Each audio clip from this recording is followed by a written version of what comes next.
በምስራቅ አርሲ የተፈጸመውን ጥቃት ተከትሎ የቤተክርስቲያን ልዑካን ቡድን ከመንግስት ጋር ተወያየ። መንግስትና የኦሮሞ ነጻነት ግንባር ኦነግ ሸኔ እርስ በእርስ እየተወነጃጀሉ ይገኛሉ። ይህ አና ሚዲያ ነው።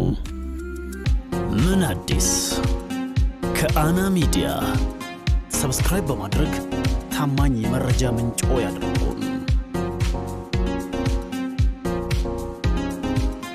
በምስራቅ አርሲ ዞን በአሰኮ በሽርካና በሆንቆሎ ዋቢ ወረዳዎች በኢትዮጵያ ኦርቶዶክስ ምዕመናን ላይ የተፈጸመውን አሳዛኝ የህልፈት ህይወት ጥቃትና የኢትዮጵያ ኦርቶዶክስ ተዋሕዶ አብያተ ክርስቲያናት መቃጠልን ተከትሎ የቤተክርስቲያኗ ከፍተኛ ልዑካን ቡድን ከፌደራልና ከክልል ከፍተኛ የሥራ ኃላፊዎች ጋር የአስቸኳይ ውይይት አካሂዷል። በሌላ በኩል ጥቃቱን ማን እንደፈጸመው በመንግስትና በኦሮሞ ነጻነት ግንባር ወይም ኦነግ ሸኔ መካከል የቃላት ጦርነት መከፈቱ ታውቋል። የኢትዮጵያ ኦርቶዶክስ ቤተክርስቲያን ጠቅላይ ቤተ ክህነት ዋና ስራ አስኪያጅ ብፁዕ አቡነ ሳዊሮስና የቅዱስ ሲኖዶስ ዋና ጸሐፊ ብፁዕ አቡነ ዲዮስቆሮስ የተመሩት የሊቃነ ጳጳሳት ቡድን ከሰላም ሚኒስትርና ከኦሮሚያ ክልል መንግስት ከፍተኛ ኃላፊዎች ጋር ተወያይተዋል። በውይይቱ ላይ የምስራቅ አርሲና የጅግጅጋ አህጉረ ስብከት ሊቀ ጳጳስ ብፁዕ አቡነ ኤልሳ በስፍራው የደረሰውን ሰብአዊና ቁሳዊ ጉዳት በቁጥር የተደገፈ መረጃ ለተሳታፊዎች ያቀረቡ ሲሆን ልዑካኑ የሚከተሉትን ዋና ዋና ጥያቄዎች ለመንግስት አቅርበዋል። ከቀያቸው የተፈናቀሉ ወገኖች በአስቸኳይ ወደ ቀድሞ ቦታቸው የሚመለሱበትና የሚቋቋሙበት ቋሚ መፍትሄ እንዲመቻች፣ ጥቃቱን በቀጥታም ሆነ በተዘዋዋሪ የፈጸሙ አካላት ተለይተው በህግ አግባብ በአደባባይ ላይ ቀርበው ተገቢውን ቅጣት እንዲያገኙ፣ ቀጣይ መሰል አሳዛኝ ድርጊቶች ዳግም እንዳይደገሙ መንግስት የደህንነትና የጥበቃ ስራውን አጥብቆ እንዲያጠናክር ተጠቅሷል። የቤተክርስቲያኗ ቋሚ ሲኖዶስም የተጎዱትን ምዕመናን ለመደገፍ የወደሙትን አብያተ ክርስቲያናት መልሶ ለመገንባት አስፈላጊውን ሁሉ እንደሚያደርግ አስታውቀዋል። በዚህም የመንግስት ምላሽ የሰላም ሚኒስትሩ አቶ መሐመድ ኢድሪስ መንግስት ጉዳዩን በትኩረት እየተከታተለው መሆኑን ገልጸው አስቸኳይ አጣሪ ቡድን ወደ ስፍራው መላኩንና በአጣሪ ሪፖርት መሰረት ህጋዊ እርምጃ እንደሚወሰድ ቃል ገብተዋል። በተመሳሳይ የኦሮሚያ ክልል የብልጽግና ፓርቲ አመራሮች በበኩላቸው በስፍራው የተከሰተውን ግጭት ለመቆጣጠር ከፍተኛ ተጋድሎ ማድረጋቸውን ጠቁመዋል።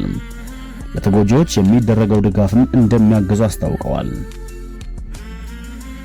ይህ በእንዲህ እንዳለ ባለፈው ቅዳሜና እሁድ በአርሲ በተፈጸመው ግድያና የቤተክርስቲያን ቃጠሎ ዙሪያ የመንግስትና የኦነግ ጦር እርስ በእርስ እየተካሰሱ መሆኑን ቢቢሲ አፋን ኦሮሞ ዘግቧል። የኦሮሚያ ክልላዊ መንግስት ኮሚኒኬሽን ቢሮ ባወጣው መግለጫ ጥቃቱን የፈጸሙት ኦነግ ሸኔ ወይም ተዋጊዎች መሆናቸውን በግልጽ ተከሷል። ቢሮውም አክሎ ድርጊቱ የተፈጸመው ሰባተኛውን ብሔራዊ ምርጫ ለማደናቀፍና ዜጎች በብሔርና በሃይማኖት እርስ በርስ እንዲጋጩ ሆን ተብሎ የታቀደና የተደረገ መሆኑን አስረድቷል።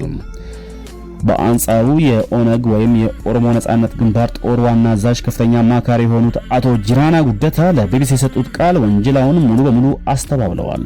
ኦነግ እንደዚህ አይነት አሳፋሪ ድርጊት አይፈጽምም ያሉት አቶ ጂራና ታጣቂ ኃይላቸው ምርጫውን አስመልክቶ መንገድ በመዝጋቱ የተነሳ መንግስት የኦነግን ስም ለማጥፋት ድርጊቱን ራሱ አስፈጽሞ ሊያሳብብ ይፈልጋል ሲሉ መልሰው መንግስትን ከሰዋል። የአካባቢው ነዋሪዎች ጥቃቱን የፈጸሙት የኦነግ ጦር አባላት መሆናቸውን መናገራቸውን በተመለከተ ቢቢሲ ላቀረበላቸው ጥያቄ አቶ ጂራና ሲመልሱ በሰንቀሌ ወታደራዊ ካምፕ የሚሰለጥኑ ኃይሎች አሉ።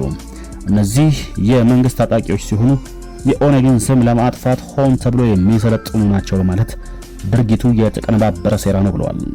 በአሁኑ ወቅት በአካባቢው ላይ ያለው ውጥረት አሁንም የቀጠለ ሲሆን የሃይማኖት አባቶችና ምዕመናን መንግስት ቃሉን ጠብቆ ፈጣንና ገለልተኛ ማጣራት በማድረግ ፍትህ እንዲያሰፍንና የተፈናቀሉትን እንዲያቋቁም በጉጉት እየጠበቁ ይገኛሉ። ውድ የቻናላችን ቤተሰቦች እንደዚህ አይነት ፈጣን እውነተኛ መረጃ ሰጪ ፕሮግራሞች ቶሎ ቶሎ እንዲደርሱ ቻናላችንን ሰብስክራይብ ያድርጉ። ይህ አና ሚዲያ ነው።